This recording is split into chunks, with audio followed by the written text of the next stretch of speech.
حیا اور پاک دامنی آڈیو بک حصہ 37 باب 7 زنا کے نقصانات۔ دینی نقصانات۔ زنا کے دینی نقصانات کی تفصیل اس طرح ہے۔ نمبر 1، برائی کا احساس ختم۔ زنا کا ایک عظیم نقصان یہ ہے کہ زانی کے دل سے دھیرے دھیرے برائی کا احساس ختم ہو جاتا ہے۔ غیر محرم سے شہوت انگیز مذاق کرنا، اسے سلام و پیام بھیجنا، اس کے ساتھ تنہائی میں وقت گزارنا اس کو برا محسوس نہیں ہوتا، یہاں تک کہ کبھی کبھی وہ نذر مانتا ہے کہ اور دعائیں کرتا ہے کہ اس کو زنا کا موقع نصیب ہو جائے۔ یہ بھول جاتا ہے کہ گناہ کی دعا کرنا بھی بڑا گناہ ہے۔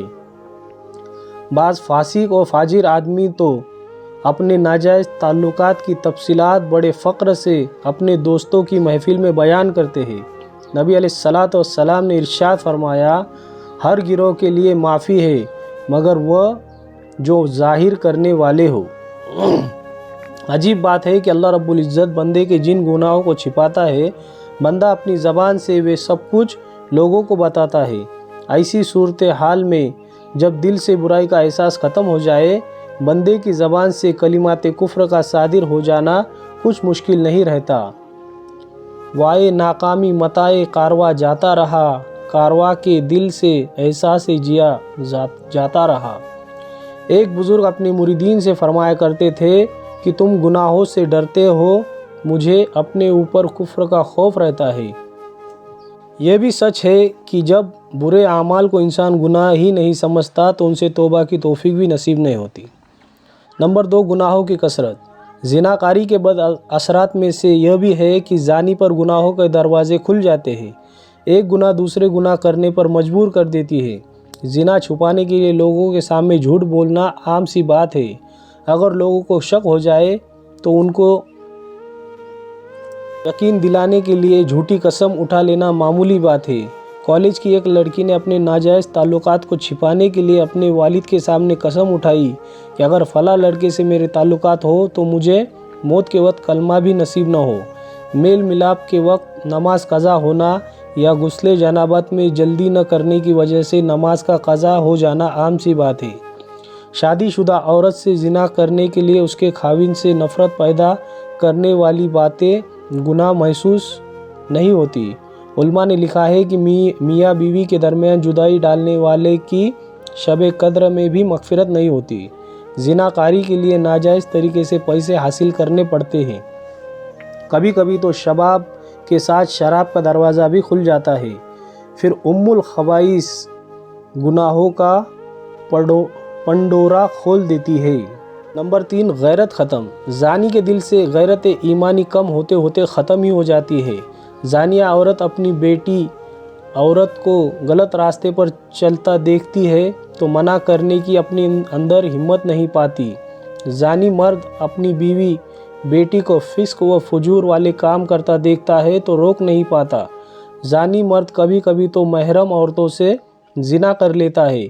کبھی کبھی ماں اپنی بیٹی کی، بہن اپنی بہن کی، دوست اپنے دوست کی، اس کے آشنا سے ملاقات کرنے کا انتظام کرتا ہے، ساتھ مل کر دونوں کو گناہ کرنے کا موقع دیتے ہیں۔ باہر ملکوں میں ایک مسلمان نوجوان نے کافر لڑکی سے دوستی کر لی۔ دونوں بہت عرصے تک زنا کرتے رہے۔ اس دوران نوجوان کی وعدہ خلافیوں پر ناراض ہو کر کافر لڑکی اسلام کے بارے میں برا بھلا کہتی رہتی، مگر نوجوان کے سر پر جوں بھی نہ رینگتی۔ دینی حمیت اور غیرت کا جنازہ ہی نکل گیا۔ نمبر 4، توفیق توبہ کا چھننا۔ زانی اپنے ناجائز تعلقات میں اس قدر پختہ ہو جاتا ہے کہ کبھی کبھی عاشق معشوق اکٹھا مرنے جینے کی قسمیں کھاتے ہیں۔ عورت کو پتہ ہوتا ہے کہ میں بیوی کسی اور کی ہوں، مرد کو پتہ ہے کہ یہ عورت پرائی ہے، اس سے ملنا میرے لیے حرام ہے، مگر محبت کے نشے میں زندگی بھر ملتے رہنے کی یقین دہانیاں کرواتے ہیں۔ ایسے میں توبہ کی توفیق کہاں نصیب ہوتی ہے۔ کبھی کبھی زانی مرد اور زانیہ عورت کے دل میں یہ احساس بھی ہو کہ ہم گناہ کر رہے ہیں تو بھی ایک دوسرے کو ملاقات کے لیے تیار کرتے ہوئے کہتے ہیں کہ بس آخری دفعہ مل رہے ہیں، آئندہ نہیں ملنا۔ پھر جب ملے ہوئے تھوڑا وقت گزر جاتا ہے تو آخری دفعہ کی نیت پھر سے ملتے ہیں۔ اس طرح توبہ کو ٹالتے ٹالتے یا تو راز کھل کر بدنامی ہو جاتی ہے یا حالات دونوں میں ہمیشہ کے لیے جدائی ڈال دیتے ہیں۔ اپنے اختیار سے گناہ سے توبہ کی توفیق نصیب نہیں ہوتی۔ نمبر 5، دل میں سختی۔ زناکاری کی وجہ سے دل سخت ہو جاتا ہے۔ نصیحت کی باتوں کا دل پر اثر ہی نہیں ہوتا۔ خوف خدا سے پتھر کانپ جاتے ہیں مگر انسان کا دل ٹس سے مس نہیں ہوتا۔ یہ پتھروں سے بھی پرے پار ہو جاتا ہے۔ انسان ظاہر میں زندہ ہوتا ہے مگر روحانی موت مر جاتا ہے، زمین پر چلتی پھرتی لاش کی مانند ہوتا ہے۔ نمبر 6، طاعت سے محرومی۔ زنا کی نحوست زانی کی روح کو روحانی طور پر اپاہج کر دیتی ہے۔ اس کا دل نیک اعمال کی طرف نہیں چلتا۔ اس کی حالت ایک بیمار کی طرح ہوتی ہے جس کے لیے چلنا پھرنا اٹھنا بیٹھنا دشوار ہوتا ہے۔ اسی طرح زانی کے لیے بھاگ بھاگ کر نیک اعمال کرنا مشکل ہوتے ہیں۔ مناجات کی لذت سے محرومی، تہجد سے محرومی، تکبیر اولیٰ سے محرومی، روزانہ کے معمولات پورے کرنے سے محرومی، اتباع سنت سے محرومی، اللہ والوں کی مجلس میں حاضری سے محرومی، اس کی چند مثالیں ہیں۔ بقول شاعر، جانتا ہوں ثواب طاعت و زہد پر طبیعت ادھر نہیں آتی۔ نمبر 7، اللہ تعالیٰ سے وحشت۔ زانی کو اللہ تعالیٰ سے وحشت محسوس ہونے لگتی ہے۔ نہ یاد الہی میں دل لگتا ہے، نہ تلاوت قرآن میں، اور نہ ہی مراقبہ اور ذکر قلبی میں۔ مصلی پر بیٹھنا دشوار ہوتا ہے، مسجد میں حاضری مشکل لگتی ہے، نیکی کرنے میں طبیعت پر بوجھ رہتا ہے، جبکہ فسق و فجور کے موقع پر طبیعت باغ باغ ہوتی ہے۔ دینی محفلوں میں جاتے وقت طبیعت میں گھٹن محسوس ہوتی ہے، سنت کی اتباع بوجھ محسوس ہوتی ہے، جبکہ رسم و رواج کی پابندی اور یہودی اور عیسائیوں کی پیروی کرتے ہوئے خوشی محسوس ہوتی ہے۔ اللہ تعالیٰ کے بارے میں بدگمانی پیدا ہو جاتی ہے کہ میری دعائیں قبول نہیں ہوتی، میں نے اتنی نمازیں پڑھی مگر میرا فلاں کام تو ہوا ہی نہیں۔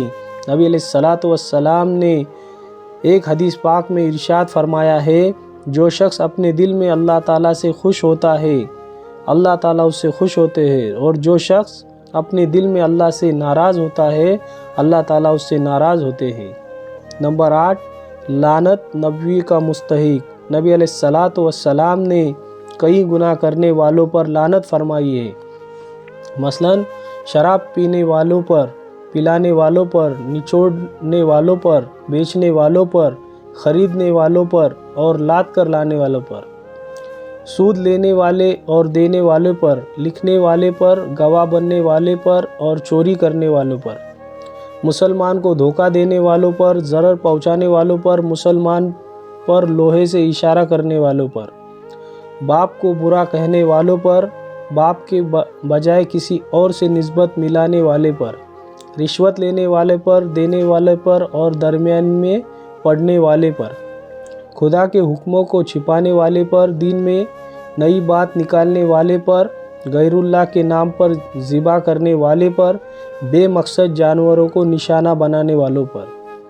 شرط کے ساتھ حلالہ کرنے والوں پر، کروانے والوں پر، لطف اندوز ہونے کے لیے زندہ تصویر والوں پر،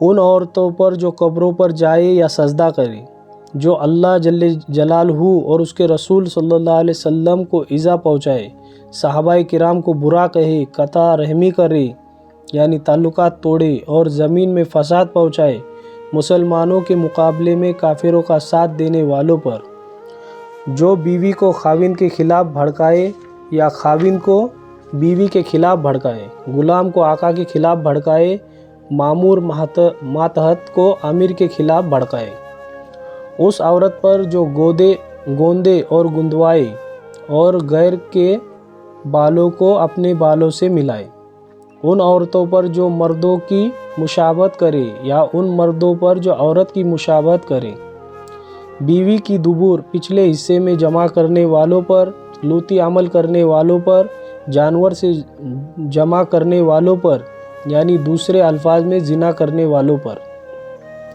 جو نیک عورت پر تہمت لگائے اس بیوی پر جو خاوند کو ناراض کر کے الگ رہے یعنی جمع نہ کرنے دے۔ نمبر 9، رحمت خداوندی سے محرومی۔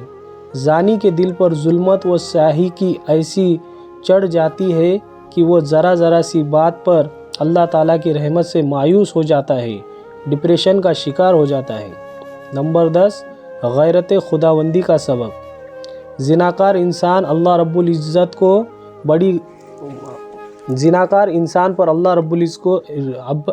العزت کو بڑی غیرت آتی ہے۔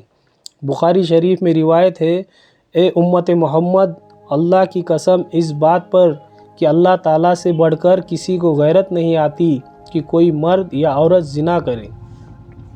نمبر 11، حالت ایمان دوران زنا۔ مشکات باب الکبائر میں ایک حدیث مبارک نقل کی گئی ہے، جب بندہ زنا کرتا ہے تو ایمان اس کے دل سے نکل جاتا ہے، بس وہ اس کے سر پر سائے کی طرح ہوتا ہے۔ جب وہ اس عمل سے فارغ ہوتا ہے تو ایمان لوٹ آتا ہے۔ اس حدیث مبارک سے معلوم ہوا کہ زنا اتنا برا عمل ہے کہ ایمان دل سے نکل جاتا ہے۔ ایک اور روایت میں ہے، زانی جب زنا کرتا ہے تو اس وقت مومن نہیں ہوتا۔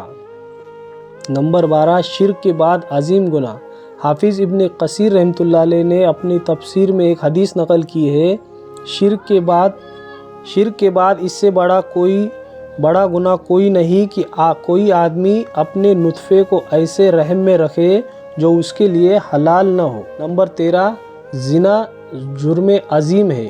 ایک صحابی رضی اللہ عنہ نے نبی علیہ السلام سے پوچھا کہ اللہ تعالیٰ کے نزدیک اکبر الکبائر یعنی سب سے بڑا گناہ کون سا ہے؟ فرمایا، اللہ تعالیٰ کے ساتھ کسی کو شریک بنانا۔ اس نے پوچھا، اس کے بعد کون سا گناہ بڑا ہے؟ فرمایا، اپنے بچوں کو اس خوف سے مار ڈالنا کہ وہ ساتھ کھائے گا۔ اس نے پوچھا کہ اس کے بعد کون سا بڑا گناہ ہے؟ آپ صلی اللہ علیہ وسلم نے فرمایا، اپنے پڑوسی کی بیوی سے زنا کرنا۔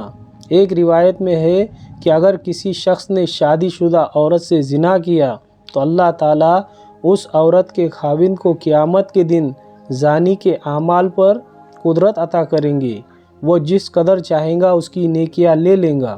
صاف ظاہر ہے کہ اس دن کی ہولناکی اور وحشت کی وجہ سے تھوڑی نیکیوں پر کوئی راضی نہیں ہوگا۔ زنا کے وقت لذت کے بدلے ساری عمر کی نیکیاں کسی دوسرے کو دے بیٹھنا کہا کہ عقل مندی ہے۔ نمبر 14، سوء یعنی برے خاتمے کا ڈر۔ زنا کی ظلمت ایمان کو اتنا کمزور کر دیتی ہے کہ سوء خاتمے کا ڈر رہتا ہے۔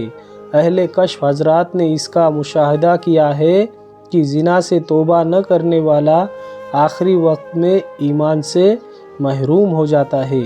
اللہ تعالی ہماری حفاظت فرمائے۔ ویڈیو پسند آئے تو ویڈیو کو لائک کرے اور ایسے ویڈیو دیکھنے کے لیے ہمارے چینل کو سبسکرائب کرے۔ جزاک اللہ خیر۔